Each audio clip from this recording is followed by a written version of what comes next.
Good morning, councillors. Good morning, executive. Good morning to our guests and those joining us in the gallery this morning, as well as those joining us through the digital gallery this morning. It's my privilege to declare the ordinary meeting of Tuesday, 20th of June 2023 open. And in doing so, I would once again pause and acknowledge the traditional owners of the lands on which we meet and across which the Scenic Room is formed. Pay respects to their elders past, present and emerging, and congratulate them on their continued nurture of their culture. Councillors, I note under attendance today that we have the absence of Councillor McConnell by approved leave of absence, otherwise a full attendance of councillors, and therefore I don't have any other apologies for the meeting today.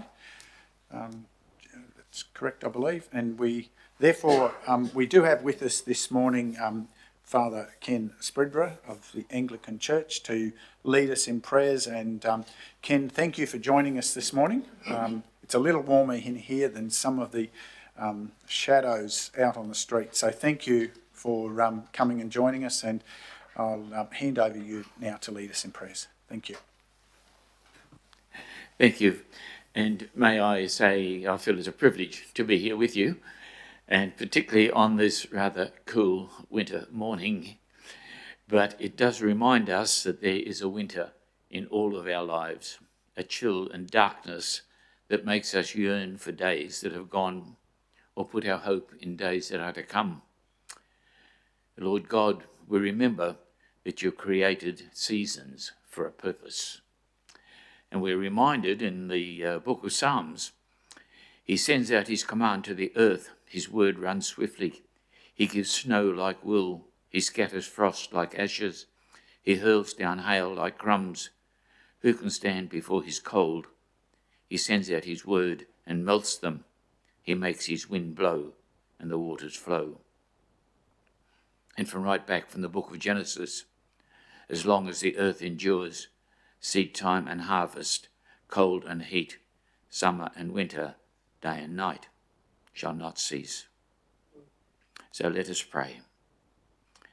Lord, we ask your blessings on those who have been called to lead the community in which we live and work and play. Lord, remind them as leaders to remember that no matter where we live, everyone is our neighbour, our sibling, and that throughout the ages prophets have called the leaders of the people to respect and protect the least of those among us, our children, the elderly, the poor, those who are hungry, those who have no homes, those who are ill in body, mind, or spirit, the strangers and immigrants in our midst, those who live on the margins, those who are alone, those who are forgotten, regardless of colour, race, creed, or any other personal differences.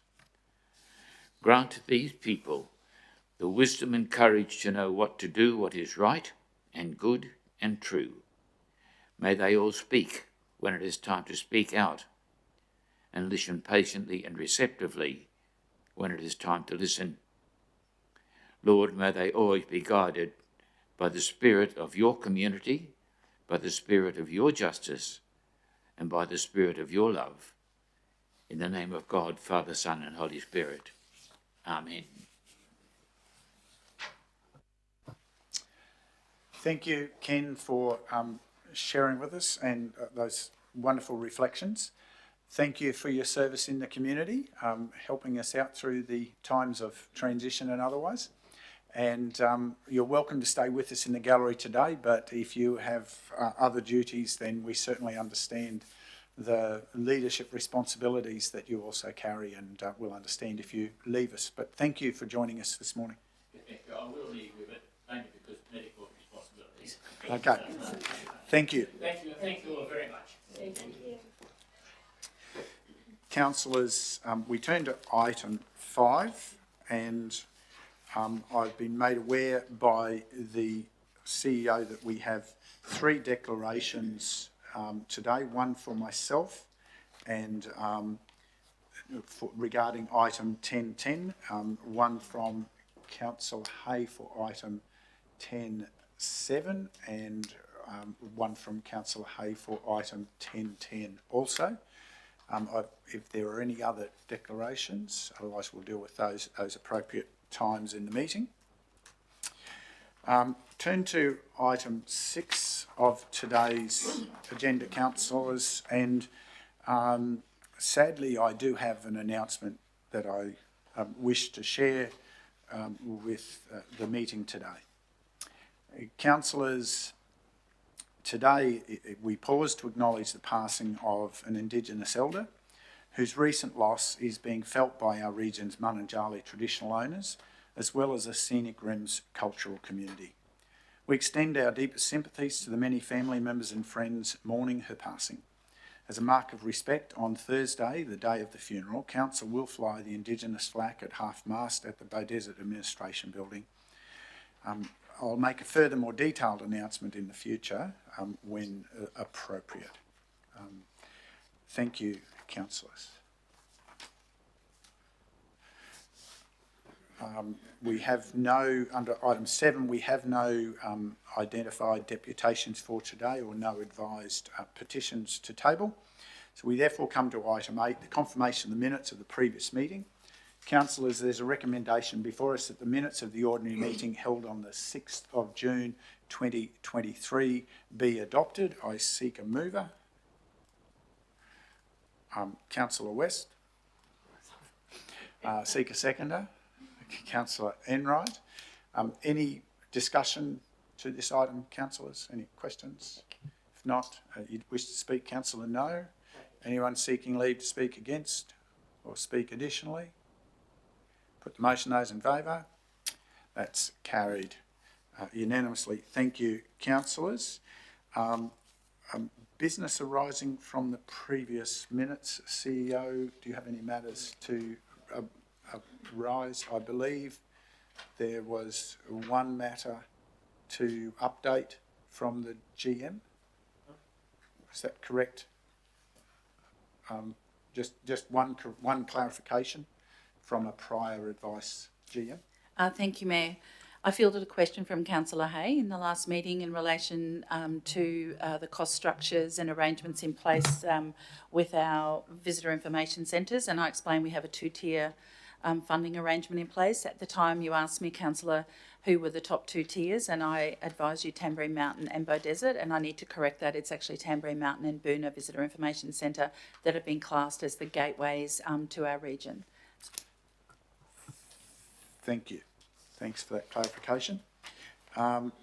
Therefore, we come forward now to the business of the meeting before us today at item 10, and the first item we come to is item 10.1. For those following along, that's just on page 4 of the agenda, and I will turn to the Chief Executive Officer to introduce them. Through you, Mr Mayor, this is a perfunctory report. I'm taking it for granted all councillors have read that. If there's any queries. Thank you. Councillors, any clarifications needed? If not, can we move to the recommendation, CEO? Through you, Mr Mayor, the recommendation is that 1, Council note the community feedback of May 2022 that the first Monday of the annual Royal Queensland Show is the preferred public holiday for the Scenic Rim region, and 2, Council therefore nominate Monday 12 August 2024 as the public holiday for the Scenic Rim region for 2024. Thank you. I seek a mover. Councillor Chalk, a seconder. Councillor Hay. Any further questions, councillors? Any additional discussion? Councillor Chalk, you wish to speak to your motion? Yeah, no, thank you, Mayor. Anyone seeking leave to speak against? Speak additionally? Put the motion, those in favour. Carried unanimously. Thank you, councillors. We move to item 10.2 on page 8 of today's agenda, and we turn to the GM Customer and Regional Prosperity to introduce, please. Thank you, Chair. Item 10.2 is the Scenic Rim Economic Snapshot for 2021 to 2022. I do have officers that are joining us this morning. I think they're on their way into chambers now. Councillors will recall that we have been providing annual economic indicator data to update you on the progress of the Scenic Rim region since the adoption of our Scenic Rim Regional Prosperity Strategy in 2020 to 2025. Annually, this data, which you'll notice is for the previous financial year, that's the way the statistics are prepared, gives you an overview of how well the region is travelling, and in particular, in this case, how it has recovered from the shocks from what we've seen from COVID. I have this morning with me the acting principal specialist who prepared this report, and I'd like Cameron, just if he would wish to draw out some highlights, noting that councillors have read the report. Thank you. You'll need to press the other button. That one. Good morning, everyone. Thanks, Deborah. Yes, the economic snapshot has been prepared and it's complementary to the Regional Prosperity Annual Report Card, which was presented to Council in April, outlining Council's activities. This economic snapshot presents the results based on the recent release 2021 to 2022 financial year economic statistics, available through the Economy ID online platform, which Council subscribes to. These highlights include the gross regional product, business employment trends, industry contribution to the local economy, unemployment and building approvals. To touch on some key highlights, the region economy is performing strongly with growth across a number of industries, which contribute to an overall 9.8% increase in gross regional product for the period, along with the creation of an additional 827 jobs in the region when compared to the previous year. This growth in gross regional product is almost double that of Queensland, which had a 4.99% increase over the same period and the highest in the region for the past 20 years. There's currently 16,000 jobs located in the region, with strong growth in employment for construction, healthcare, social assistance, education, industries, accommodation and food services. The largest industry in terms of contribution was agriculture, forestry and fishing with 316.9 million, while healthcare and social assistance provided the most amount of jobs with just over 2,000. And currently the unemployment rate for the period was 5.4%, but it's good to note also the current unemployment data available at the end of December quarter 2022, we're sitting at 4.8%, and our total value of building approvals for the 21-22 period was 182 million, which represents the highest value since the peak for the region in 2016-17, and the second highest for the period between 2008 to 2022. And also there's currently 4,738 local businesses in the region. Of these, it is estimated a little over 4,600 are registered for GST, with a net total of 196 new GST registered businesses in the region, which is good to see that turnover and growth has occurred. And that's all for the key highlights. If there's any questions, this data is publicly available, and we, through the Economy ID platform and Profile ID, and also we do utilise it internally for council grant applications for economic and event modelling, and we also offer that services for local businesses and community groups as well to strengthen with their grant applications. Thank you. Any questions, councillors? Councillor Enright. Thank you, Mayor. A question would be, how has Council assisted businesses in the region to achieve these economic results? Thanks, Councillor Enright. As previously pointed out, it is complementary to our annual report card prosperity strategy, which outlined the key initiatives with business development programs connecting businesses to state and federal government program. So that completing those actions, which are clearly measured in the report card, assist to this economic growth for the region. Thank you. Further questions, Councillor Hay? Through the chair, you've mentioned there are 827 net local jobs created. Does that include casual, part-time, full-time, or is it across the whole gamut? Thanks, Councillor. It is total jobs, it's not full-time equivalents. So, Thank you. Any further questions, Councillor McGuinness? Yes, through you, Mayor, to Cameron. Just wonder, is there a breakdown in figures where the growth is coming from? Is that from existing businesses, or how many new businesses are we creating, new businesses, and how much does that contribute towards it? not readily Curveball, available. sorry, I'd have to take that one on notice and look further into Yeah. what data is available for that. But no, not off the top of my head. Yep, okay, later date. Thank you. Further questions, Councillor West? Thank you, Mayor. Through you to Cameron. Cameron, I noticed this snapshot takes us to the end of 2022.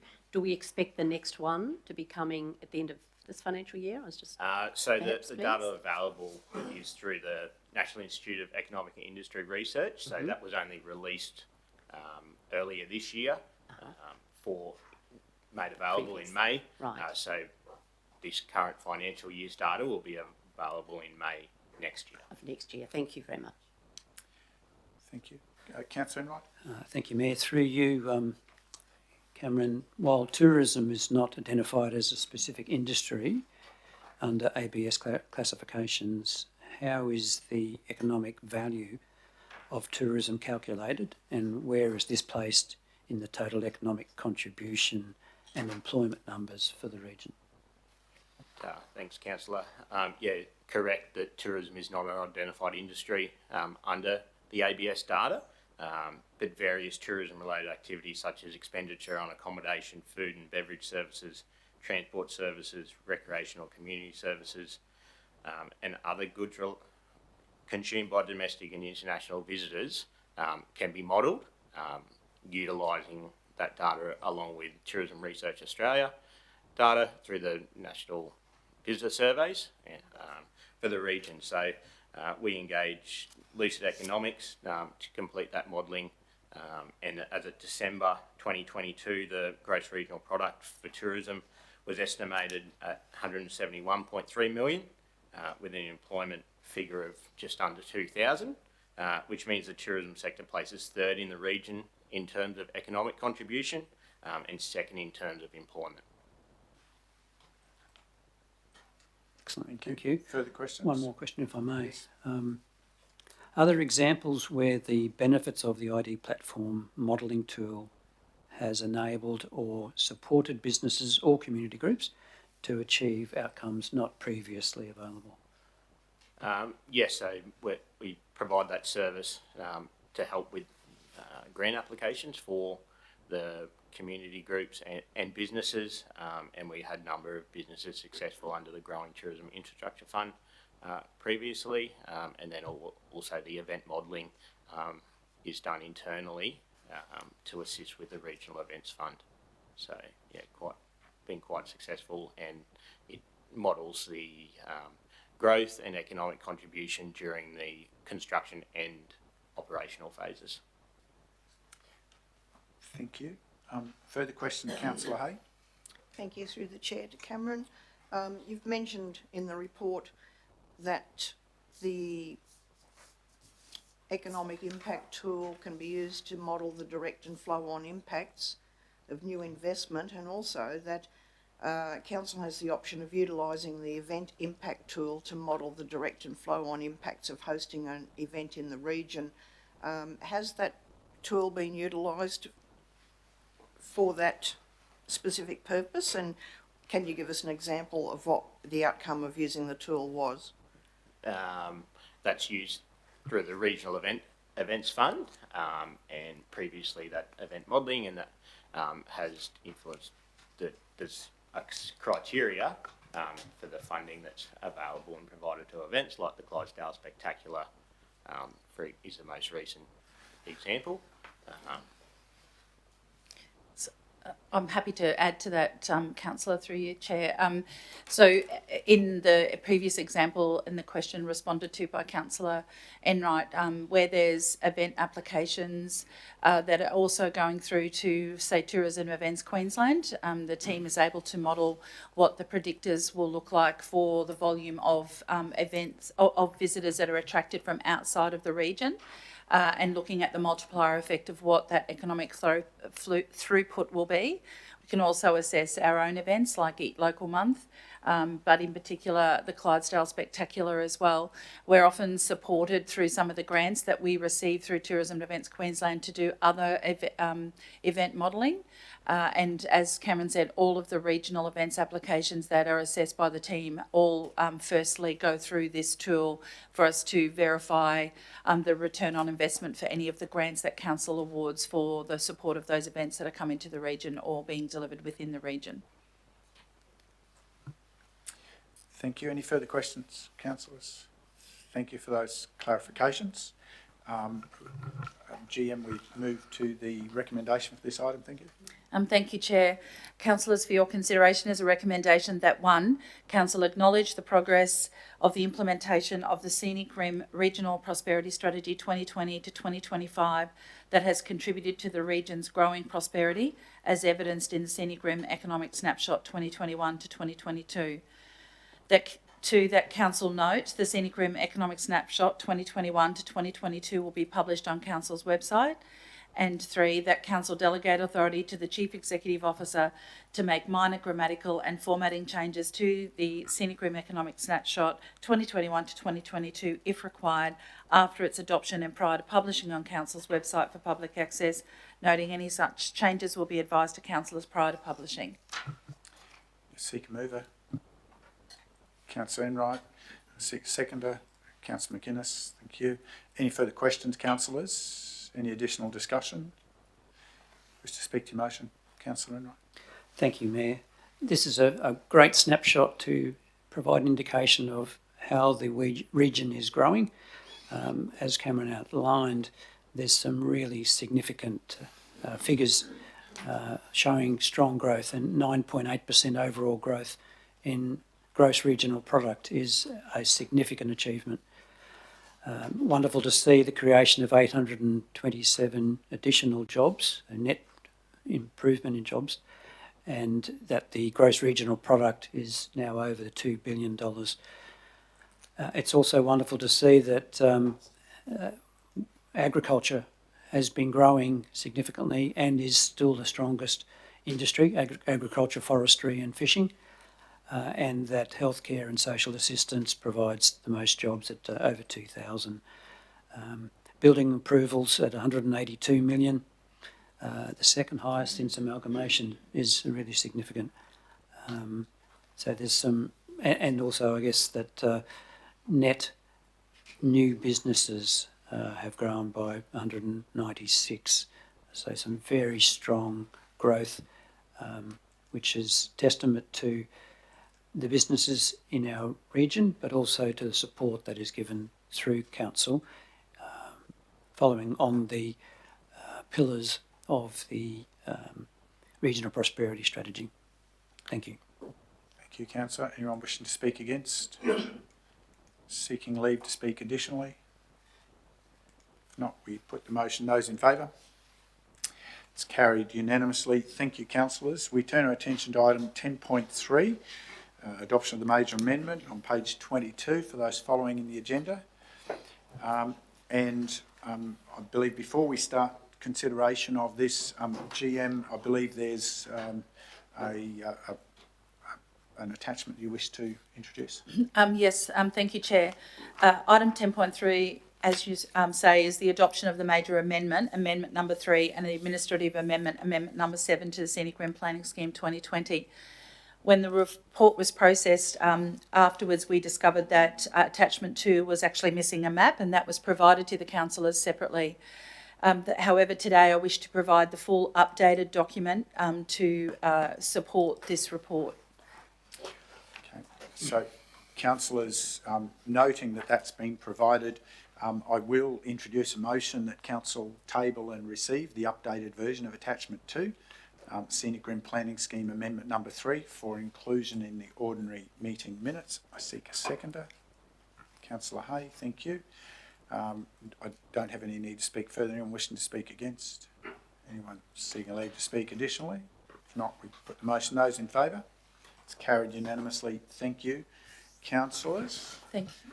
And now, GM, can we talk to the report? Thank you. Yes, Introduce thank you, Chair. With me today, I have the Manager of Regional Development, Health and Biodiversity, Mark Lohman, and the Principal Specialist of Strategic Planning, Heather Nelson. I'm going to ask Heather to take you through this report. Thank you, Deborah. A major amendment to the Scenic Rim Planning Scheme has been prepared in accordance with the Minister's guidelines and rules.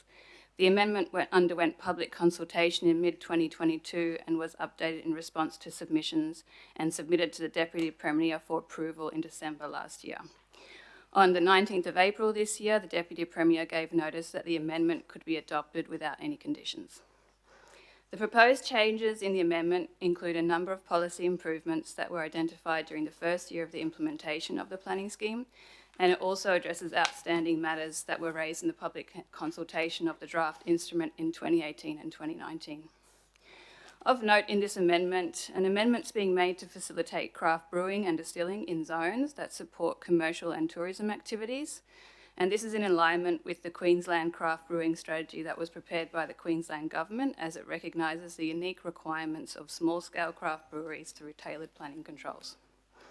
Other key improvements include supporting the need for additional local water suppliers to cater for domestic water supply on Tamborine Mountain by facilitating groundwater extraction as code-accessible development in the Tamborine Mountain Rural Precinct, where the water is used for the defined term for water supply.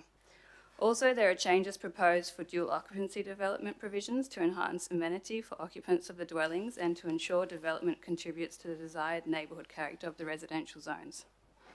The major amendments accompanied by an administrative amendment, which makes a number of improvements to the format and consistency of the planning scheme and to improve the user experience of the e-plan. The administrative amendment corrects a number of minor errors, but does not propose any changes to the policy of the planning scheme. The major and administrative amendments are proposed to take effect on Friday the 30th of June and will become part of an updated version of the planning scheme displayed on Council's e-plan. Thanks.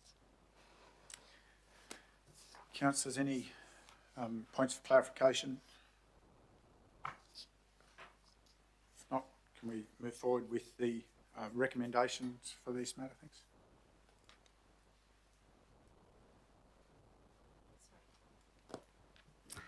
Thank you, Chair.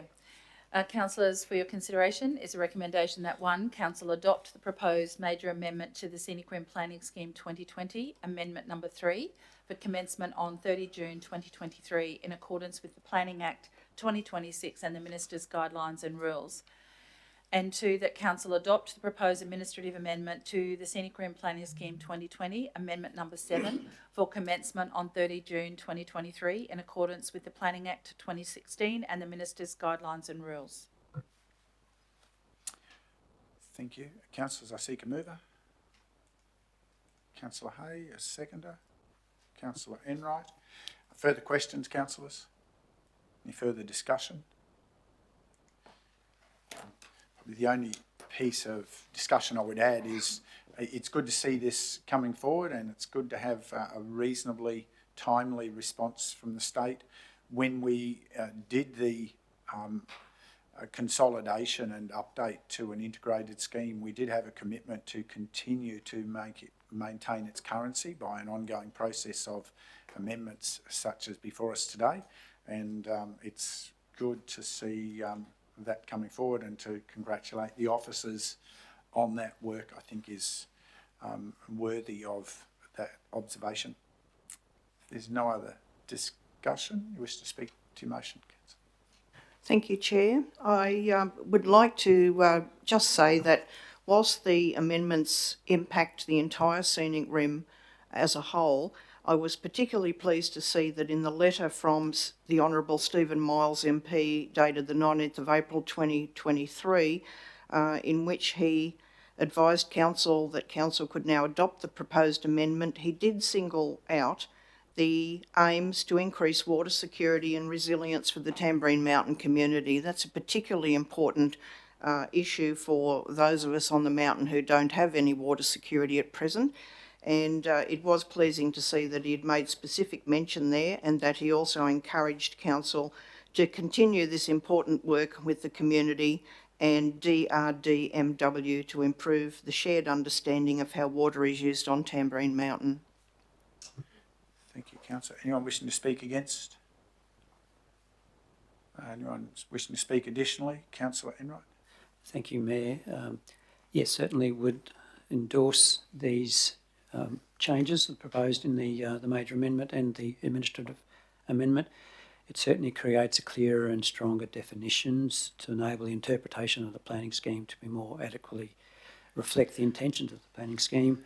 I'd like to thank the staff for the work that they have done to bring this to this stage, and commend them on the fact that it was approved by the Minister without conditions. I think that's significant, so well done.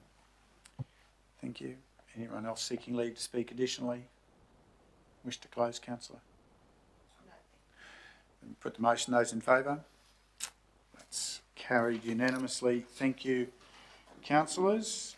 We move to item 10.4 on page 123 of today's agenda, and we turn to the GM Asset Environmental Sustainability. Thank you, Mayor. Item 10.4 deals with the Community and Recreational Asset Recovery and Resilience Program.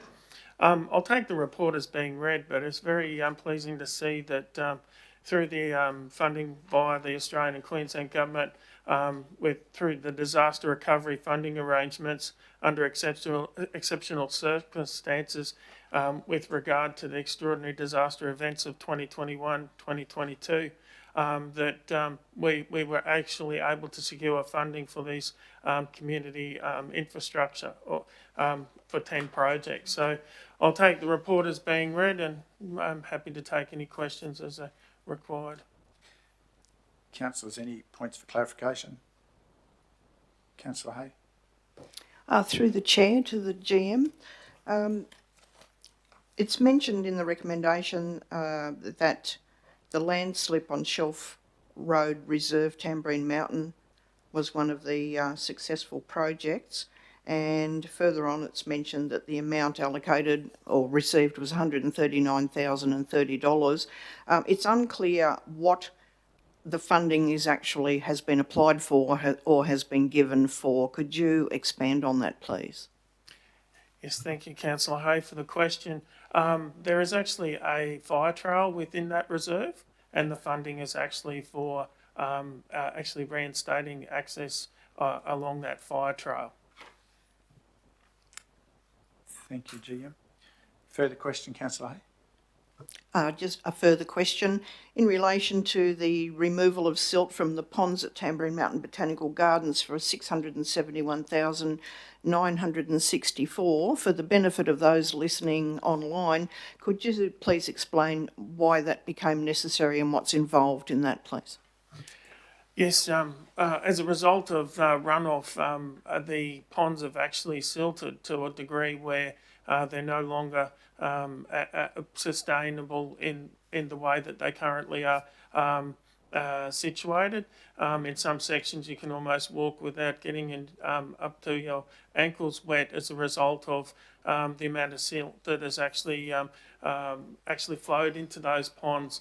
So this is about actually acknowledging and restoring what is quite an appropriate feature to that particular area. And there is quite a considerable cost as a result of that, given the type and style of material that is actually deposited there, as well as understanding there are some flora and fauna located within those ponds as well. So it will be a relatively delicate operation to actually remove the silt. So hence the dollars allocated and also the requirement for the project. And I'm very pleased to see that it was funded as well. Thank you. Councillor West? Thank you, Mayor. Through you to the General Manager, I just wanted to ask a little bit more about the landslip at Leahy's Tunnel and just really the magnitude of the damage that occurred there, because I understand there's a little bit more than just the landslip. Would that be right? And whether... Yes, part of the project is certainly understanding the landslip and cleaning up that area, but also understanding the need to provide some additional structure to assist in stabilising the area so that visitors can visit that historical site. Thank you. Any further clarifications, councillors? If not, GM, I'll ask you to introduce the recommendation. Thank you, Mayor. The recommendation is that Council acknowledge the funding from the Community and Recreational Asset Recovery and Resilience Program, jointly funded by the Australian and Queensland Government for the following projects: landslip on fire trail and reserve behind Meridian Way, Bow Desert; landslip on fire trail in Goanna Park, Tamborine Mountain; landslip in the Shelf Road Reserve, Tamborine Mountain; landslip at Leigh Tunnel, Canungra; removal of silt from ponds at Tamborine Mountain Botanical Gardens; car park resurfacing at Moriarty Park Dog Agility Facility, Canungra; road reconstruction at Tom Enright Drive, Bow Desert; and access road resurfacing at Hayes Oval, Harrisville. Seeker mover, Councillor Hay. Seeker seconder, Councillor West. Thank you. Any further questions, councillors? Any additional discussion? Over to you, Councillor Hay. You wish to speak to your motion? Yes, thank you, Chair. I'd just like to commend the staff that were involved in putting these applications together. A significant amount of work goes into each and every grant application, and it's good to see that we've had such a success with such a large number of applications right across the region. Thank you. Anyone? Thank you, Councillor. Anyone wishing to speak against? Speak additionally? Councillor West. Thank you, Mayor. Also, look, I'd just like to reiterate too, thanks to the staff who have assessed all of these projects, and they're very well spread throughout the region, which is great, and they will really make a huge difference to our community and to visitors to the area. A very positive outcome. Thank you. Thank you. Anyone else wishing to speak additionally? I will briefly just support the motion, but in doing so, acknowledge and express appreciation to the Australian and Queensland Government funding for this. This is not always a category of assets that get funding for repair, and that's quite often then left as a burden to ratepayers to fund, and we still have some other programs that we'd like to find funding for that at the moment can't be addressed because they haven't qualified under prior disaster funding. But this is, whilst these may not be major dollars in the whole scheme of things, they're certainly significant dollars for this council and these communities, and it's gratefully received, and support the motion. Anyone else wishing to speak? Wish to close, councillor? No. We put the motion. Those in favour? Carried unanimously. Thank you, councillors. We move to item 10.5 on page 126 of today's agenda. Thank you, Mayor. Item 10.5 deals with the securing of funding again from the Australian Government, this time entirely for the Emergency Response Fund program for the replacement of the existing low-level floodway on Upper Coomera Road over Price Creek at Illumbah. I'm not in a position to talk a lot of detail around this because we're still yet to sign the funding agreement associated with this project. However, it's been announced publicly that this funding has been made available. Thought it was appropriate that we acknowledge that the funding is there and that this will certainly provide an improved access for those people who live in that part of the region. Thank you. Any clarifications for the report, councillors? If not, introduce the recommendation, Gio. Thank you, Mayor. The recommendation is that Council acknowledge the funding provided by the Australian Government through the Emergency Response Fund for construction of a new concrete bridge over Price Creek on Upper Coomera Road, Illumbah. Thank you. Seeker mover, Councillor West. Thank you. Seconder, Councillor McGuinness. Further questions, councillors? Discussion? Councillor West, do you wish to speak? Thank you, Mayor. Look, it's my greatest pleasure to be able to move that motion with this funding, and I do thank the Australian government for this funding that's come to us. I know this has been long talked about, Prices Crossing. It's always an area where the community up that valley get cut off, and given the fact that we have 3 new bridges in that area just over the last few years, which have all been funded, this is sort of the last major area that is will help to improve the resilience of people in that region. Difficult just to say that often people go to work in the morning and then the rain becomes worse, the creek comes up and then they can't get home. So this will certainly make them much more resilient. Thank you. Thank you. Anyone wishing to speak against? Anyone wishing to speak additionally? Councillor Hay? Thank you, Chair. I'd just like to say that it was pleasing to see that there is no requirement for complementary funding from Council, so there will be no additional burden on ratepayers to achieve this outcome. Thank you. Councillors, any further wishing to speak? Wish to close, Councillor? No, thank you, Mayor. Put the motion. Those in favour? Carried unanimously. Thank you, councillors. We move to item 10.6 on page 129 of today's agenda. And again, GM, we're in your hands. Thank you, Mayor. This report also deals with a level of funding that we've received, and this time is around funding for flood management. Council itself provides a level of operational funds to update and continue to improve on our understanding of the risk posed by rainfall events. However, understanding this, we were able to put forward a number of funding outcomes that are actually listed within the report. I'll take it the report is being read, but again, it's very pleasing to be able to complement the funds we already have to improve our understanding of the risks associated. Thank you, GM. Councillors, any points for clarification in the report? If not, introduce the recommendation, GM. Thank you, Mayor. The recommendation is that Council acknowledge the funding provided by the Australian and Queensland governments through the Queensland Reconstruction Authority to supplement Council's budget in identifying and reducing risk caused by flooding. Seek a mover, Councillor Chalk. Seek seconder, Councillor West. Thank you. Any further questions, councillors? Any additional discussion? If not, Councillor Chalk, you wish to speak? Yeah, thank you, Mr. Mayor.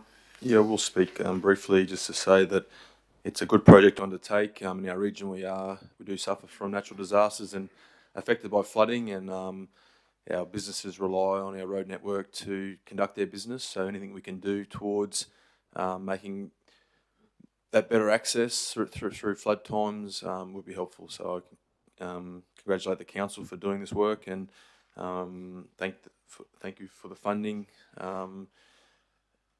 To hopefully improve our road network in our region. So, thank you. Thank you, Councillor. Anyone wishing to speak against? Anyone wishing to speak additionally? I will speak additionally. These are important projects that this funding's for, and certainly from a local disaster management point of view, some of the information tools here will play a vital role in ensuring we can keep the community safe. We have a number of very highly dynamic catchments, which basically means they're very steep country with large catchments, which make a lot of water fast, and people can get caught out, as you heard Councillor West indicate earlier. Anything that allows us to better understand those risks and respond early to keep people out of harm's way will be beneficial. That's not just for where people build houses. For our region, the evidence is it's people on roadways at times of disaster that create the greatest point of risk for loss of human life, and that is always our first priority to defend against. It's pleasing to see and hear that there is a focus not just on the modelling but also on the real-time data around rainfall gauges, and because experience shows us that by the time you can see it on the flood gauge, it's quite often too late for you to be able to mount a proper response. The earlier warning of rainfall gauges at the top of catchments will be the most important piece. That is a universal cry across Australia, and I'm looking forward to when we do receive some final outcome on that and do have some funding for those programs as probably one of the greatest and most important levers to help us with that risk mitigation for our communities. But I support what's already in place and commend the motion. Anyone else wishing to speak? Councillor, you wish to close? Okay, we put the motion. Those in favour? That's carried unanimously. We come now to item 10.7, which is on page 134 of today's agenda. And as noted at the beginning of the meeting, Councillor Hay, you have a declaration you wish to make for this item. Thank you, Chair. I, Councillor Amanda Hay, inform the meeting that I have a declarable conflict of interest due to the fact that I signed a petition in relation to the heritage listing appeal of these premises 34 months ago. I do wish to remain in the meeting and have eligible councillors decide if I may participate despite my declarable conflict of interest, and my reasons for seeking that approval is that the petition signature happened 34 months ago. The appeal has been finalised, and the agenda item for today is purely acknowledging some additional information by way of court costs, and I don't think that a reasonable person would perceive that I have a conflict in this agenda item. Thank you. Councillors, any questions for Councillor Hay? Any additional observations? Otherwise, I will seek a motion from councillors. Councillor McInnes? Yes, Mayor, I move that Councillor Hay be allowed to stay in the meeting for this item. So Councillor, there's two parts here first off. The first is whether or not we believe there's a conflict of interest, then how we deal with the conflict. Sorry, I should have provided that guidance. So the process is, firstly, I'll propose the motion that in the context of the matter before us today, I don't believe, therefore the motion is that Councillor Hay does not have a conflict of interest for the matter before us today. I'll move that. I seek a seconder. Councillor Chalk. I'll simply speak to that motion from the point of view that, yes, there were a number of actions at a point in time that have now been superseded by history. We are at a point where we're dealing with the update of the events that have occurred and some of the data around that, and therefore I believe that that conflict no longer exists for what is before us today. Anyone wishing to speak against? Otherwise, anyone want to speak additionally? Put the vote of unaffected councillors. Those in favour? Therefore, Councillor, we don't have to go to the motion for Councillor McGuinness now. You're able to remain in the meeting. So now we can proceed with the consideration of item 10.7. Gia? Thank you, Mayor. Item 10.7, as previously mentioned, deals with the Pig and Calf Sale Heritage Appeal update. More particularly, provides additional information with regard to the cost of the matter, which is found on page. Sorry, I'll get there eventually. 138. I'm happy to take any questions as they arise. Councillors, any points for clarification to this report before us today?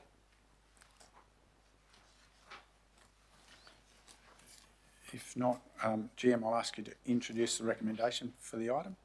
Thank you, Mayor. The recommendation is that Council acknowledge the further information provided with regard to the judgment by Her Honour Judge Kefford, ordering that the decision of the Queensland Heritage Council to enter the Beaudesert Pig and Calf Sale Yard on the Queensland Heritage Register as a state heritage place be set aside and replaced with a decision not to enter the Beaudesert Pig and Calf Sale Yard on the Queensland Heritage Register. Seeker mover, Councillor Enright. Seeker seconder, Councillor McGuinness. Any further questions, councillors? Any additional discussion? Sorry, Councillor A. Just a point of clarification through the chair to the GM. It does say on page 138 that there are still a number of financial obligations yet to be determined in relation to the outcomes of community engagement. Do we have an indication of when that community engagement might occur? Thank you for your question, Councillor Hay. With regard to that, with the budget being adopted on Monday, there was an allocation of budget within that, which now gives some level of certainty to officers to start that process. Given the volume and number of other community consultation ongoing at the moment, we had to determine a timeline, but it's highly likely that it won't commence for at least 3 months. Thank you. No further discussion. Councillor, you wish to speak to your motion? Thank you, Mayor. It's important to understand Council's role and rights in this process. Council did not commence this heritage application, but it was a significantly impacted party. Like any other process, each party has a legal right to appeal if they don't believe the decision was correct. Council chose to appeal this decision because it did not consider the pig and calf sale was a state-level heritage significance. And I refer to the minutes from the ordinary meeting on the 21st of September 2020, item 11.2.2. Sorry, item 11.3.2. That Council lodge a submission to the Department of Environment and Science advising that the proposed inclusion of the Beaudesert Pig and Calf Sale Yards into the Queensland Heritage Register is not supported. Council does not consider the Beaudesert Pig and Calf Sale Yards as state-level heritage significance. This motion was carried unanimously. In view of Council, this view of Council was echoed by Her Honour Judge Kefford, outlined in her conclusion, paragraph 234, and I quote, "I am satisfied that the sale yard does not satisfy any of the criterion for cultural heritage significance. In those circumstances, it is not appropriate for it to remain listed." Thank you. Anyone wishing to speak against the motion? Anyone wishing to speak additionally? If not, we put the motion. Those in favour? I'll reply. Sorry, Mayor, if I You may just finish. Close out? Just You close want out. to close out? Yep. You want to speak again? Certainly. Thank you. Although these costs are more than originally estimated, I ask, what value do you place on having decisions made on qualified information? This is an investment in saving costs into the future.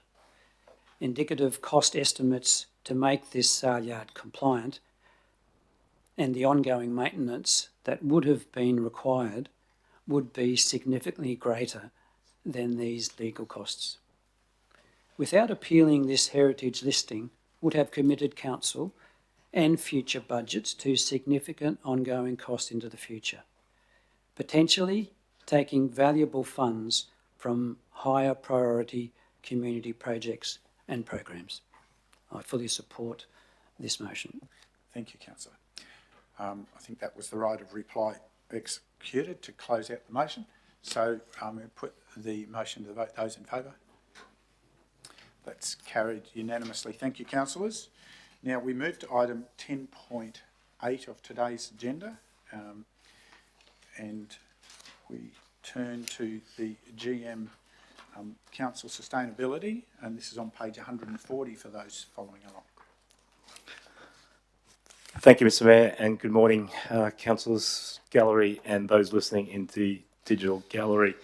The report today is tabled, is for the May 2023 financial report.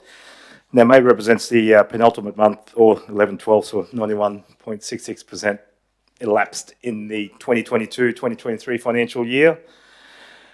Should be noted that these reports today reflect the March budget review that were considered and adopted by Council, and they've been factored into the reports accordingly.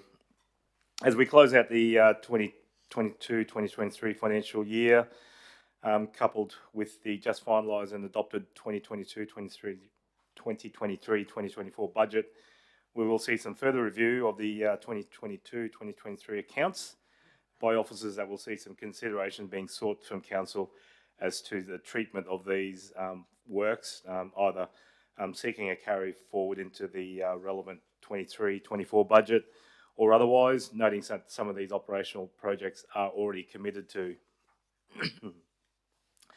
Some points to highlight as part of the May budget May financial reports.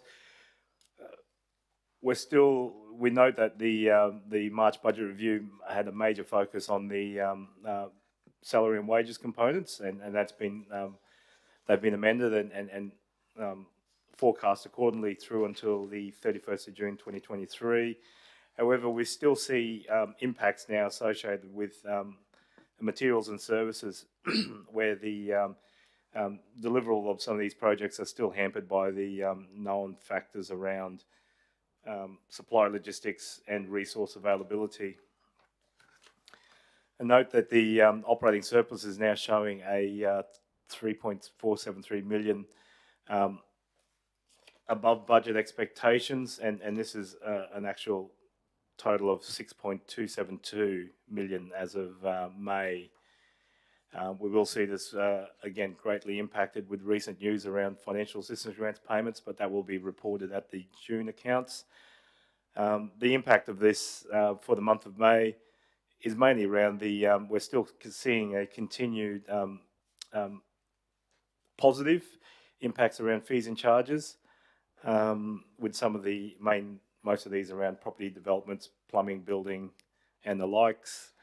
We're also seeing additional grants and subsidies of 424,000, largely due to the trainee subsidies. Capital expenditure, it's showing $7.861 million behind budget expectations. Happy for any queries to be directed to the GM AES, noting that there's a comprehensive quarterly report that's provided that gives a good indication and of the likes of around the capital works program delivery. A matter that was raised yesterday, and I'll turn to page 151 of the report. Whilst we are showing a healthy cash balance account of around $54.298 million in the bank, it should be noted that on the page 151 of the agenda, there is an indication there that was highlighted yesterday around restricted cash. We're holding around $27 million due to those items there of being restricted, and that gets us back to around $26.5 million in normalised cash holdings, which is probably just around the right mark, around the 4 months for Council to in cash holdings required as per the sustainability ratios that's put forward by the Department and Queensland Treasury. The following page, 152, just the final highlight there.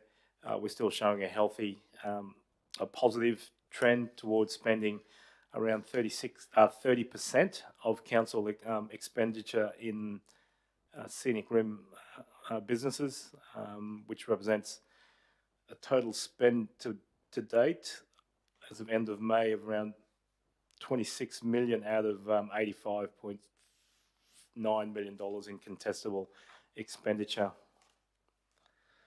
Other than that, Mr. Mayor, I'm happy to field any particular questions where necessary. Councillors, any points for clarification in today's report? GM, I would just come back to that discussion about cash and just to clarify, seek to clarify the information a little bit further, particularly for those in the gallery, as well as digitally in the gallery as well. You talk about restricted cash. Is it a correct understanding that you're referring there to amounts that cover employee entitlements, grants that have been received but not yet expended, etc., which is shown in the table? That's part one, but the other part of what we have as a cash holding you refer to, there's a prescribed coverage that council is required to ensure it has available for its operational expenses. And can you just explain what that calculation is for that second part? Yes, thanks, Mr. Mayor. The second part is around a cash holdings ratio. I guess it's any going concern of council. You've got to have the ability to trade beyond a number of months and have that safety net. Should there be any issues around cash inflows, that council should have an amount of cash to be able to continue to technically trade beyond a number of months. And that's a ratio that's been sort of prescribed by the department as part of their sustainability ratios, is around 3 months, ideally 4 months. Having the $20 million in the bank gets us to that right level of sustainability when it comes to having the right amount of cash at bank to absorb or cater for any shocks to the system. Thank you, GM. Any other clarifications, councillors? If not, introduce the recommendation, please. GM. Thank you, Mr. Mayor. Councillors, the recommendation for item 10.8 today is that council receive the unaudited financial statements for the period ended 31 May 2023 for the financial year 2022-2023. Seek a mover. Councillor McInnes, seconder. Councillor West. Any further questions, councillors? Any additional discussion? If not, and we wish to speak, councillor? Just a comment. These figures show we are in a very sound position, and it's good, and it's good to have that discussion on the cash holdings too, for an understanding for people. Thank you, councillor. Anyone wishing to speak against? Seeking leave to speak additionally? If not, we put the motion. Those in favour? Carried unanimously. Thank you, councillors. We move to item 10.9, which you'll find in the late item agenda. And item 10.9 relates to the local disaster management plan, and we turn back to the GM Customer and Regional Prosperity to introduce this item. Thank you. Thank you, Chair. Item 10.9 is the 2023 Scenic Rim Local Disaster Management Plan. This is version 10. And the plan that was attached to your agenda is quite comprehensive. We need to deliver this plan in accordance with the Disaster Management Act 2003, and Council is required to review the effectiveness of that plan. It's developed, though, in conjunction with the Local Disaster Management Group, and it's reviewed generally by that group prior to bringing it forward. And it's also reviewed by the Disaster Management Steering Committee, which is an internal group of officers that participate in disaster management across the organisation. I have with me today the Coordinator of Disaster Management, Alyssa Tottenhofer, and we'll take the report as read, and we would welcome any questions councillors may have prior to adopting this plan. Thank you, GM. And councillors, any points for clarification in the matter before you?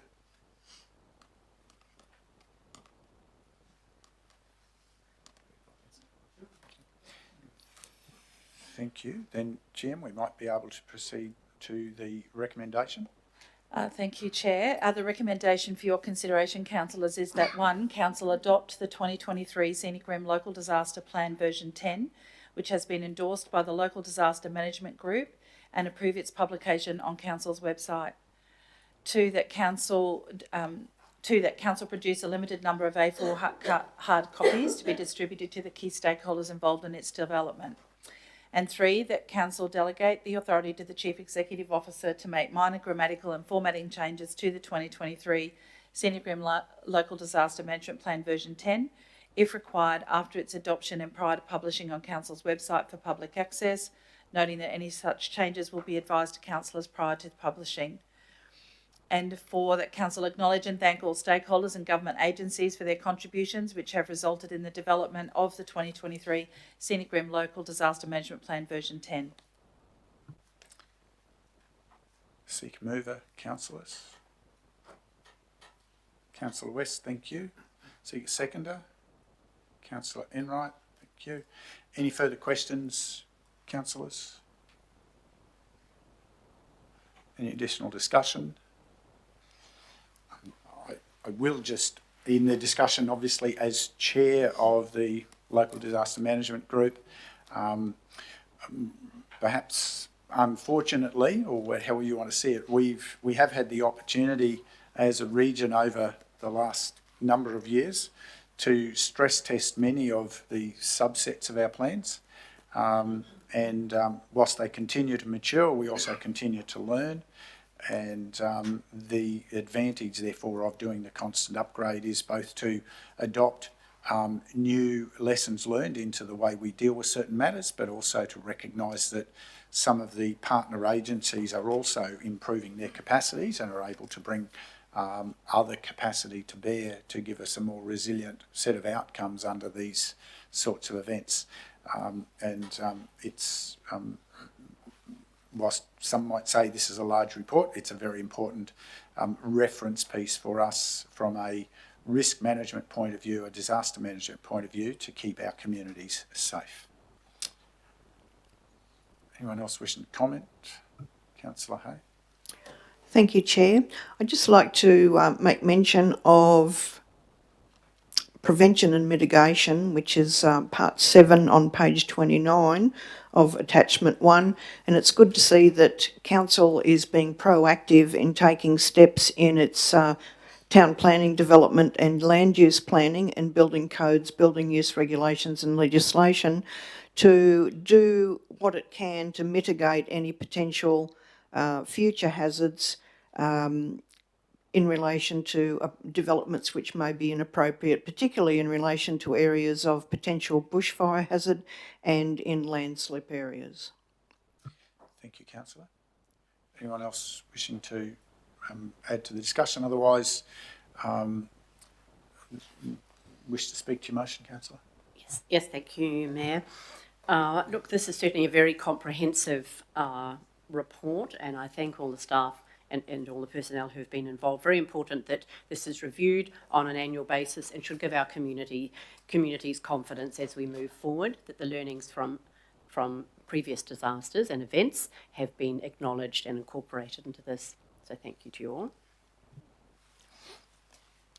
Thank you. Anyone else wishing to speak against? Seeking leave to speak additionally? Put the motion. Those in favour? That's carried unanimously. Thank you, councillors. We move to item 10.10 of the late items, and I will open discussion here by identifying, as I said earlier, that I have a conflict of interest, a declarable conflict of interest in this matter, as I am the subject councillor for the referral, and I will be leaving the meeting for the consideration thereof.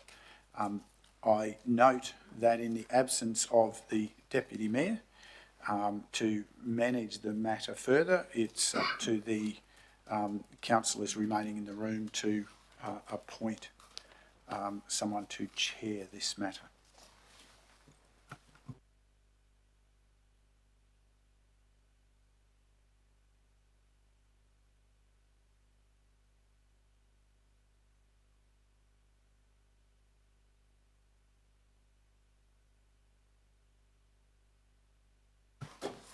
Councillors, can I please accept nominations for a chair? CEO, I'd like to move that Councillor Enright take the chair for this meeting, this report, please. Councillor Enright, are you prepared to be the chair? Thank you, CEO. Yes, I am. Are there any other nominations for chair?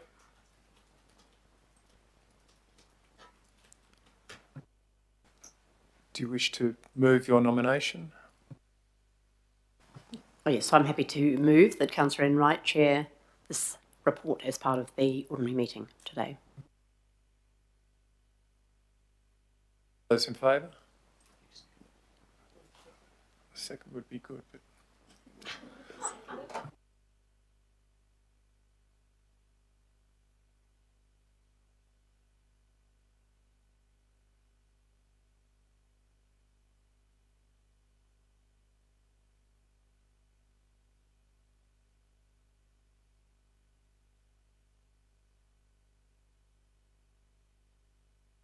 Thank you, councillors. We'll move to the next item of declarable conflict of interest, and I invite Councillor Hay to address the.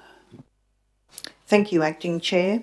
I, Councillor Amanda Hay, inform the meeting that I have a declarable conflict of interest due to the fact that some time ago I signed a petition calling for the removal of Mayor Greg Christensen and the appointment of administrator. The sponsoring member for that petition was the Clerk of Parliament. The petition attracted 970 signatures, including my own, and I signed the petition long before former Councillor Swanborough resigned and I was elected as Councillor for Division 1. I wish to remain in the meeting and have eligible councillors decide if I may participate despite my likely declarable conflict of interest. The reason why I seek that approval is that I don't believe that I could be perceived by a reasonable person as having a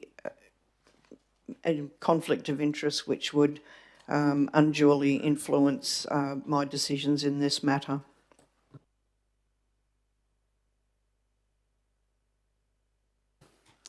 I would invite any questions from eligible councillors to Councillor Hay in clarifying the statement she has provided.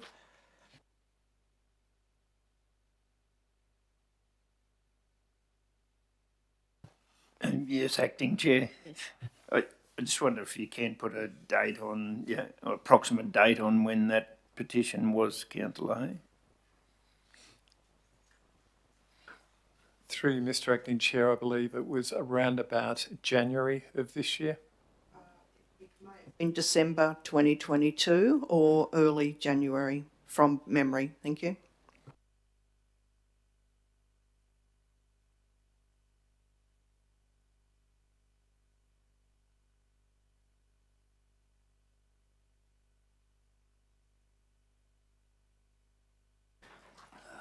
Are there any other questions at this stage? I'd like to ask a question of Councillor Hay.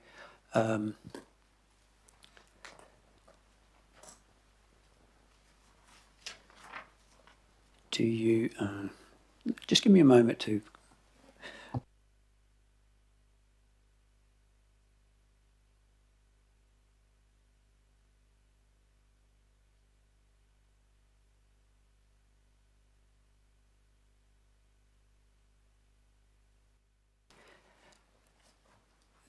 the question would be, there must have been a strong reason for you to sign a petition. The wording of that petition was, can you just repeat what the wording of that was? Thank you, Acting Chair. No, not verbatim. It was quite a lengthy petition. It did call on for the removal by the government, or the state government, of Mayor Greg Christensen and the appointment of an administrator.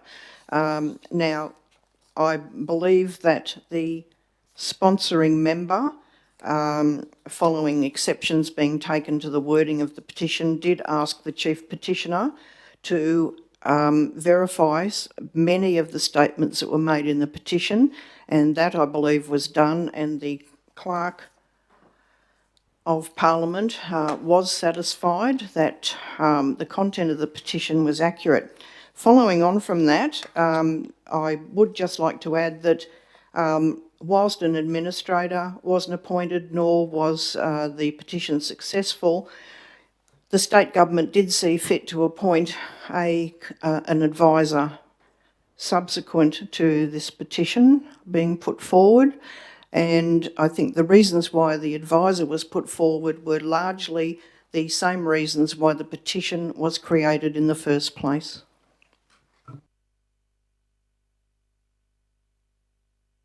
Through you, Acting Chair, the petition says as follows. Queensland residents draws to the attention of the House concerns with Councillor Greg Christensen as the Mayor of Scenic Rim Regional Council.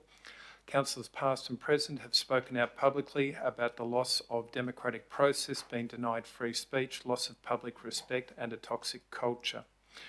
Meetings are in chaos. The Mayor attempts to control speakers with repeated points of order and accusations of conflict of interest. At one meeting, all councillors were accused of a conflict of interest to block a notice of motion. One councillor has had near 70 complaints of inappropriate conduct to the Office of the Independent Assessor. These have been described as frivolous, vexatious and politically motivated, with only 3 being upheld. A local developer is claiming 37 million in damages, accusing council of breach of contract, misleading and deceptive conduct and unconscionable conduct. The Beaudesert pig and calf sale yards that have operated continually for over 100 years was forced to close when council revoked the lease without the public consultation or reasonable explanation. Despite opposition and petitions, the Mayor failed to relent. The fight to protect the sale yards with a successful heritage listing was overturned by council's legal appeal at ratepayers' expense. Community consultation on important projects such as revitalisation projects are considered a farce, often with no published results. Your petitioners therefore request that the House do all in its power to cause the removal of Mayor of Scenic Rim Regional Council and appoint an administrator. Through you, Mr. Chair, that's from the parliamentary website.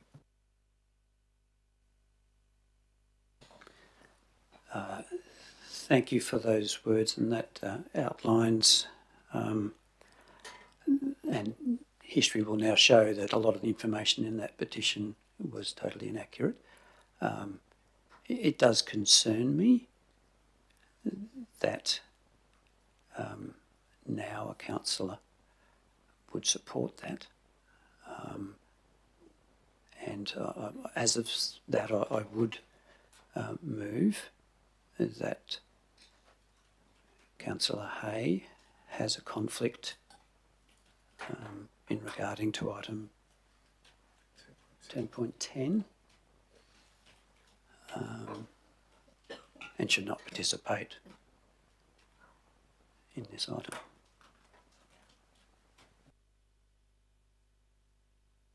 And not participate in this matter. Yeah.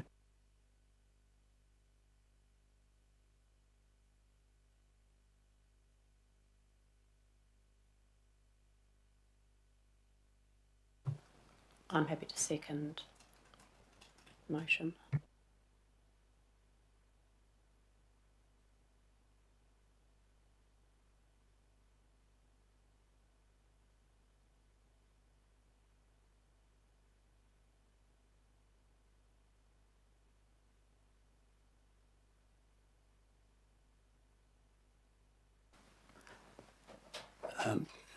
I think we really have to be erring on the side of caution, and Councillor McGuinness quite often uses this, is that if there is perceived any conflict of interest in matters past that might impact on a decision, we really need to be erring on the side of caution. And given what has been provided, I believe we need to err on the side of caution to ensure that the public are not do not have any concern about the way that we operate as far as our council goes.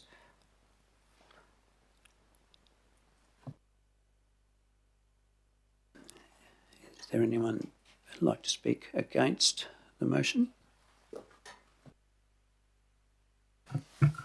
Acting Chair, I'd just like to point out, and without speaking against the motion, but I think there's a difference between if we sign a petition as an individual rather than as a councillor. I think there's quite different. You know, we all have our views, and we all had our views before we came around this table, and we've. It's interesting how those views change, and we see subjects in quite a different light when we're sitting around this table acting for all residents. I think Councillor Hay as an individual is quite entitled to do that, whether she still holds that view. And I think by having the advisor in there, I think that along with other things probably were the catalyst for actually having the advisor appointed, which I think was a good thing, and I think we've got a far better place around here now after the advisor's involvement over 6 months.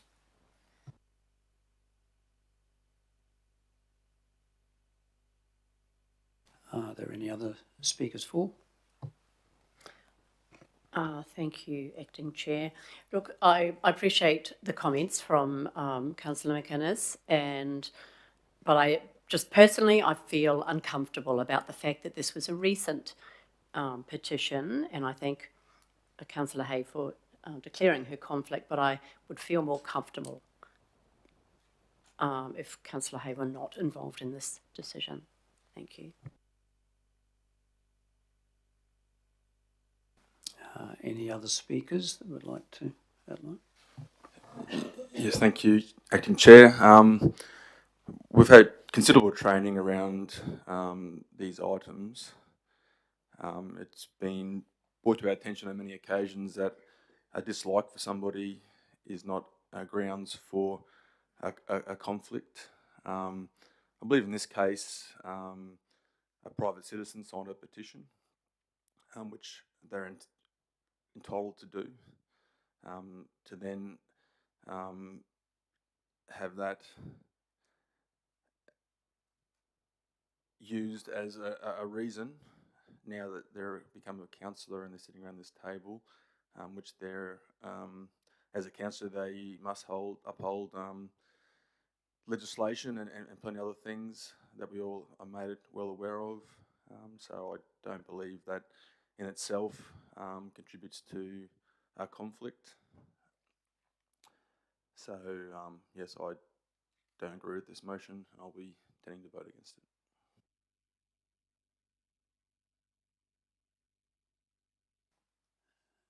Okay, then if there are no other speakers, no, I don't believe, Councillor Hay, that you have the ability to. No, we'll just check governance advice on that, please. Through Ms Chair, I'm under the impression she can provide comment.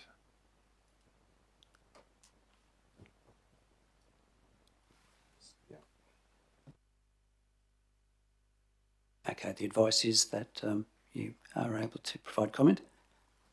You may. Thank you, Acting Chair. I'll keep it brief.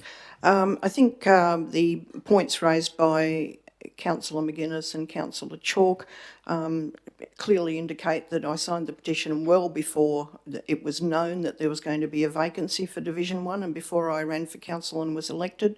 However, I believe in signing the petition, the only possible assumption that people could make who are listening and in the general public would be that it may indicate that I have some degree of bias towards Councillor Christensen.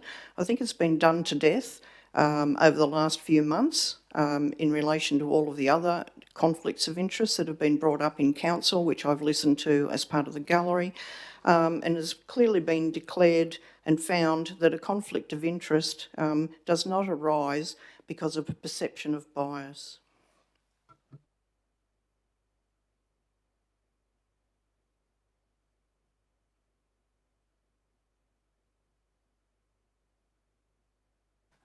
Okay, thank you. I will now put the motion to the vote. Those in favour? Those against? The motion is equal.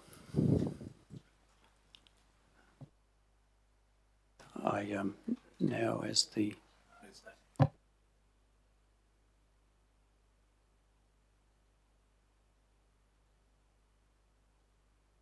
I understand that if it can't be determined that there is not a conflict, then a conflict exists.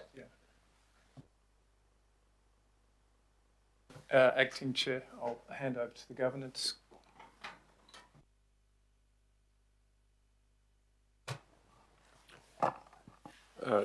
Thank you, Acting Chair. Sorry. Yeah, so with a conflict of interest situation, if the councillors can't arrive at a majority decision that there is or isn't a conflict, it's an automatically defaulted position that the councillor is conflicted and must leave the meeting. So there's no need for a casting vote. On that basis, I'll leave the meeting. Thank you. Thank you, Councillor Hay.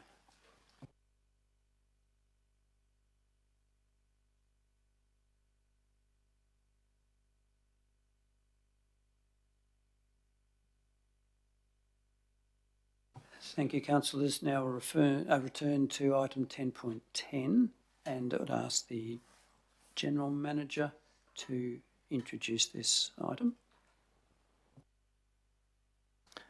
Thank you, Acting Chair.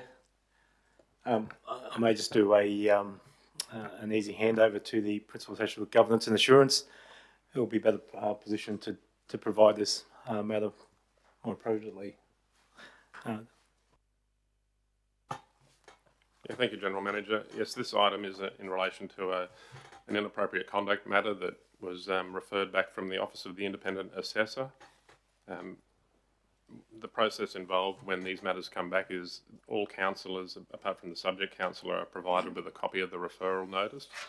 And under our investigation policy, unless a councillor objects to the matter being dealt with under the policy, then we must follow what the requirements are under the policy. I've received at least one objection from a councillor in relation to dealing with the matter under the policy. Therefore, the legislation requires council to determine by resolution how they're going to investigate the current matter that's been referred back to us. So the report is fairly self-explanatory, and it's now a matter for councillors to decide how they should deal with this particular matter.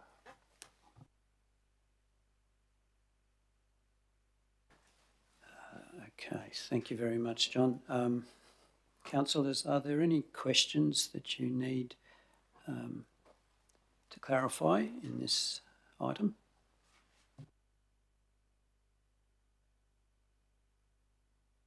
Yes. Could the governance officer explain the options moving forward that we may or may not take? Yes, thank you, councillor. What usually happens with these matters is we engage an independent external investigator who does the investigation and brings a report back to council. So that is one of the options available to council to have this matter dealt with. I should point out that under the policy, the investigation policy, for matters involving complaints against the Mayor, the CEO is to refer those matters back to the President of the Councillor Conduct Tribunal, and then they conduct the investigation. So the alternative to that is something decided by resolution here, and one of the options available is for council to engage, or for the CEO to engage an external investigator for a report to then come back to council to make a determination on the conduct matter. I can't really see many other options, but obviously it's up to councillors to think about how they might want it dealt with, other than having it referred back to the President of the Tribunal.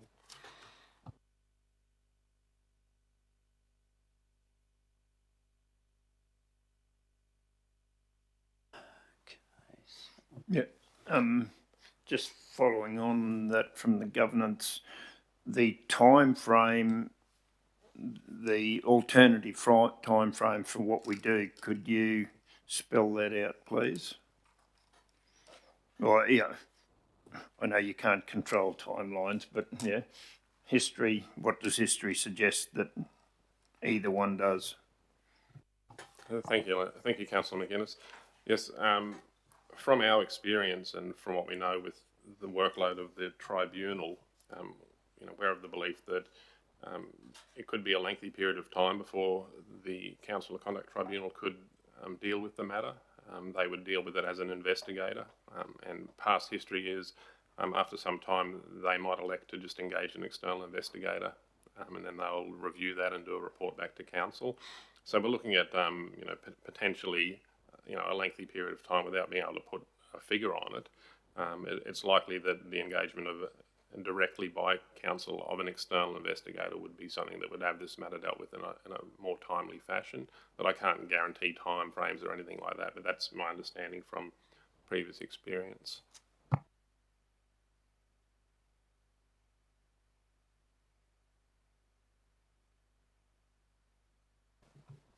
Okay, thank you for that. Given the information provided, we have some options, but one is outlined in the body of the report. If a councillor is considering that might be a way to go, we might put that on the table to see how that progresses. And so I'd invite a councillor to put forward a possible motion. Through Acting Chair, there is an email that's been sent around. Good.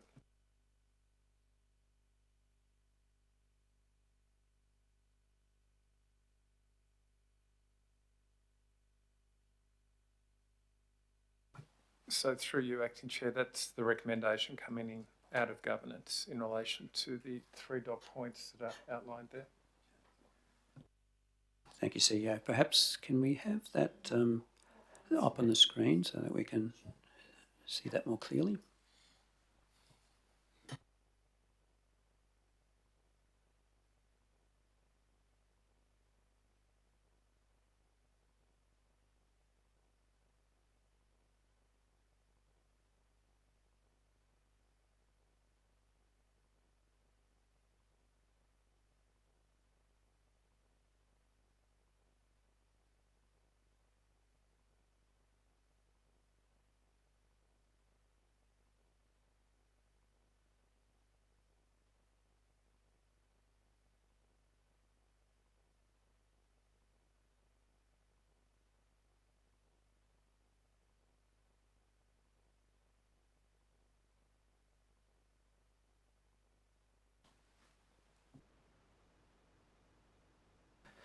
Councillors, you see that recommendation from governance officers there.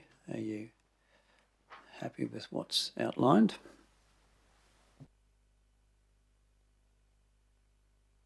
I'm Acting Chair, whether this should be read out for we can see it, and thinking for openness, and seems a sensible way for me to go, but I think it should be read out. Can I ask the General Manager or Governance Officer to provide that? Thank you, Acting Chair.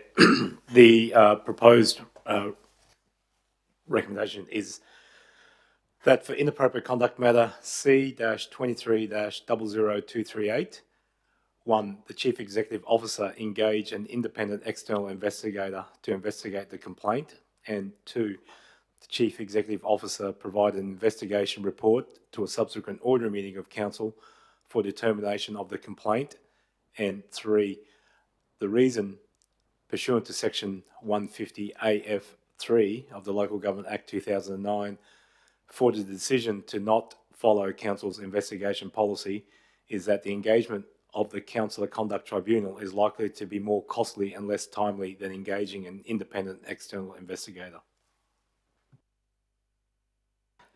Thank you, General Manager. Councillors, I'd invite a mover to that recommendation. Acting Chair. Thank you, Councillor McGuinness. And seconder? Seconded. Councillor Chalk. Are there any questions or further clarification required?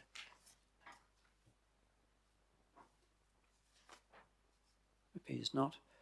I will then put the motion to the vote. Those in... sorry. Would you like to speak? I wondered if there was any more option for discussion, if that's right. Thank you. Look, I just want to mention, look, I am happy to support the motion, but I also, more so because of the cost of all of this, and that's what concerns me. But I know we do have a policy, and the policy is very clear about the situation, the investigation policy. However, of course, these investigations come at a cost to our community. So that is the only part that will make me vote otherwise, actually, to be honest, in that it will be a likely less cost than going to the tribunal, as the investigation policy recommends, states. Thank you. Are there any other discussions or comments? A question, Acting Chair, is, and I thought I read somewhere, and I'm just trying to look for the other figure that, yeah, there's a cost either way. Yeah, what is the cost one way or the other? Yeah, and without putting staff on the mat, yeah, the $3,000 to $5,000 is certainly there. Yeah, but would GM have a view? It's hard to quantify. Obviously, the tribunal will engage relevant expertise, and that would be at a price as well. So it's hard to determine what their prices are, but generally they engage in high-level legal providers, and that's been noted previously. So, Through Mr. Acting Chair, the majority of the tribunal members are lawyers and charge accordingly. So the option may be that you can find a different party who's not necessarily a lawyer or that will not compromise on other issues, but someone who can go through and do it not at the cost of a lawyer, but at the cost of an investigator.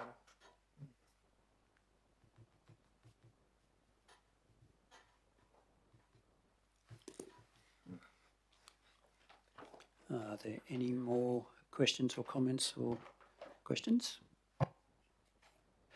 Councillor McGuinness, would you like to speak to your motion? Given that this is on here, and my feeling is that this will be a cheaper and, more importantly, a quicker way. For this to be sitting on the table for a long time, I don't think it's in the interest of whether it's the mayor and everyone else involved. I think it's if this can hurry the process up and be, I believe, to be cheaper, if anything, that we should follow this path. Are there any speakers against the motion? Are there any additional speakers who would like to add comment? Appears not. I'll then put the motion. Those in favour? Carried unanimously. Thank you.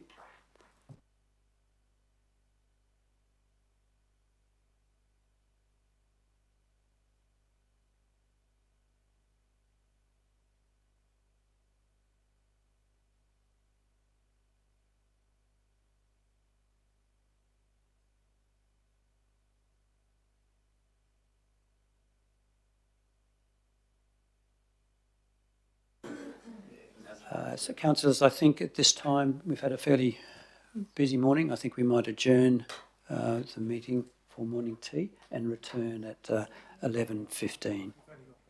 Oh, have we?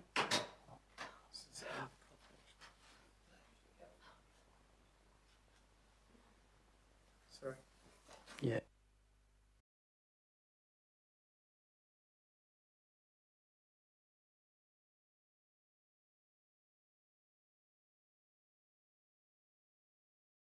I think just the CEO's just raised that we've just got one matter to go, so if that's acceptable, we might continue. Okay, thank you.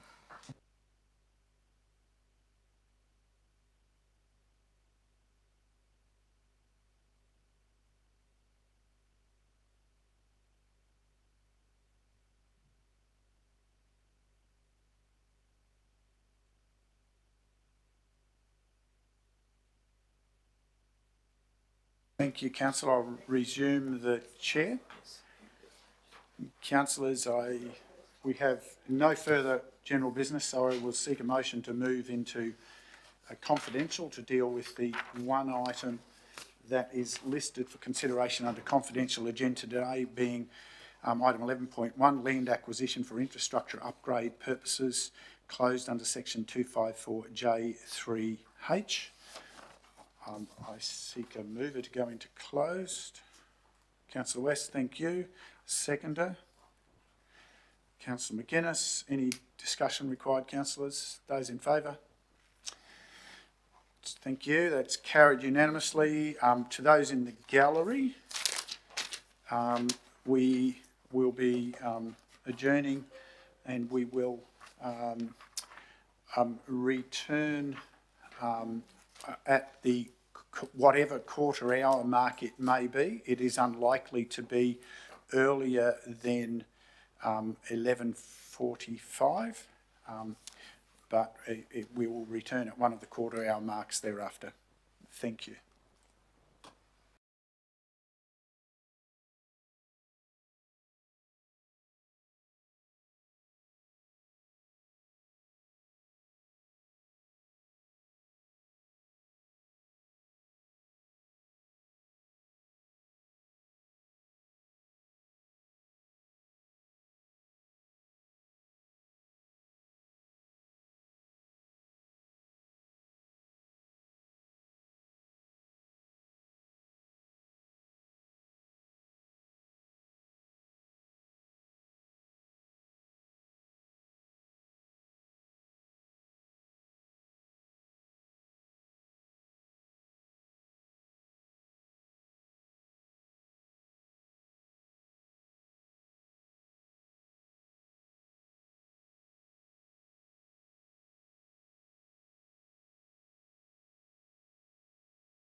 Councillors, I seek a motion to return into open forum.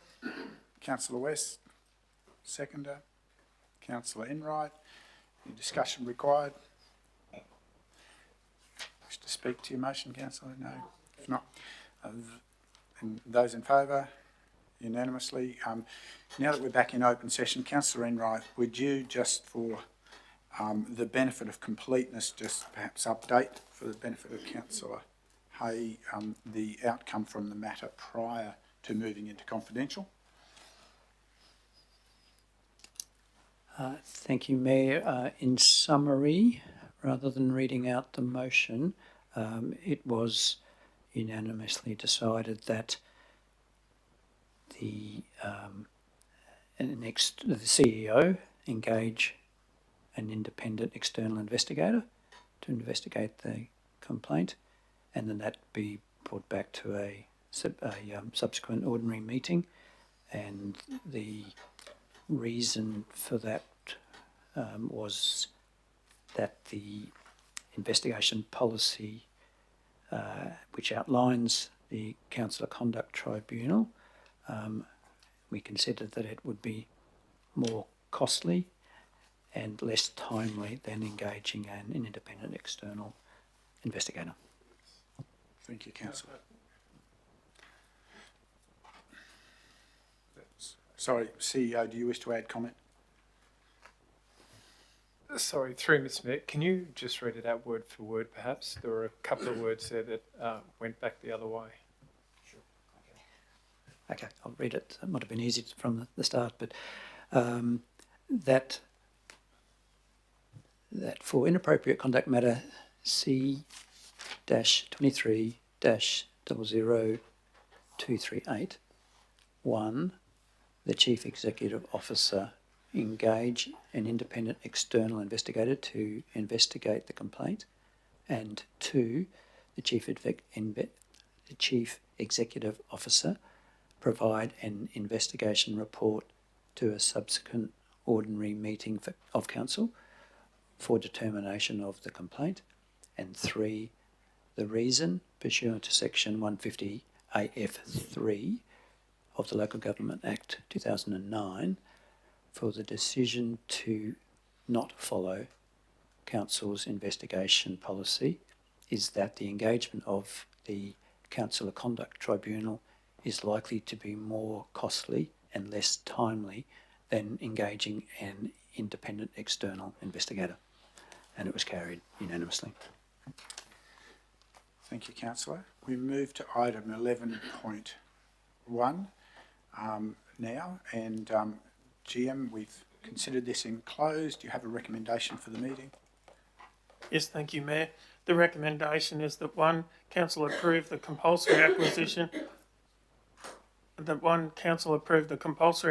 of land for road purposes over part of the property as identified in this report shown in attachment 2, which will facilitate the upgrade to identified infrastructure, and 2, Council will exercise its power to compulsory acquire the identified property by issuing a notice of intention to resume under Section 7 of the Acquisition of Land Act 1967, and 3, in accordance with Clause 22.6.3 of the Scenic and Regional Council Standing Orders Procedure CM 03.01 PR.01, Council maintain confidentiality over the content of the report and attachments due to negotiations relating to the taking of land under the Acquisition of Land Act 1967. Seek a mover. Councillor Enright, seek a seconder. Councillor McInnes, any further questions or discussion, councillors? You wish to speak to your motion, Councillor Enright? No, thank you, Mayor. Anyone wishing to speak against? Anyone seeking leave to speak additionally? Put the motion. Those in favour? It's carried unanimously. Thank you. That brings us to the close of today's meeting at 11:34. I bid you good day to those in the digital gallery. Thank you to the officers for the preparation for today's meeting, and thank you, councillors, and we are now closed.